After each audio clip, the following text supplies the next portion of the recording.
আসসালামু আলাইকুম। তো গতদিন বলছিলাম গতকালকেই যে আমাদের নিমো বেবি দিবে।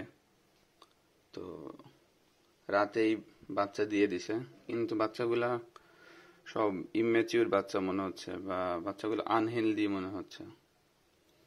কিছু বাচ্চা হচ্ছে ফার্টাইলও হয় নাই, মানে ওই যে এগের ভিতরেই রয়ে গেছে মোস্ট অফ দা ফ্রাইস। তো এটা রিজন আমি বুঝতে পারতেছি কিছু কিছু। হয়তো কিছুদিন আগেই ও বাচ্চা দিছে, আবার এই মধ্যেই আবার বাচ্চা দিছে। এই যেমন এই বাচ্চাগুলা সুইম করতেই পারতেছে না, কিন্তু ওদের বাচ্চা কিন্তু হওয়ার সাথে সাথে সুইম করার কথা। তো এর মধ্যে রিজন একটাই হইতে পারে, সেটা হচ্ছে কিছুদিন আগেই ও বাচ্চা দিছে, আবার সাথে সাথেই আবার বাচ্চা দিতে গেছে, এই জন্যই সব মিলে সমস্যা হয়ে গেছে। তো ওরে আসলে একটু রেস্টে রাখা উচিত ছিল। ও যদি সিঙ্গেল কিছুদিন থাকতো, ও মনে হচ্ছে যে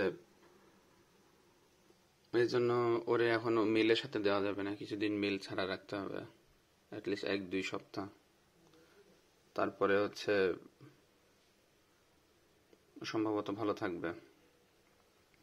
তো এটা আপনারাও কেউ এই ভুলটা করবেন না, যে বাচ্চা দেওয়ার সাথে সাথে আবার বাচ্চা মেলের সাথে রাখলে আবারও প্রেগনেন্ট হয়ে যায়। যদিও শর্ট-টেইল অনেক দিন হচ্ছে ওর স্পাম ক্যারি করে, প্রায় পরপর 3 বার পর্যন্ত ওর সাথে মিল না থাকলেও বাচ্চা নিয়ে নেয়। কিন্তু আমাদের ভুল হয়েছে, যাই হোক। তো এইখানে কিছু হেলদি বেবিও আছে, খুবই সামান্য কয়েকটা। ওই যে উপরে একটা আছে। তো যাই হোক, এর আগের বারের বেবিগুলো সব মোটামুটি ভালোই আছে, বড় হয়ে গেছে একটু একটু।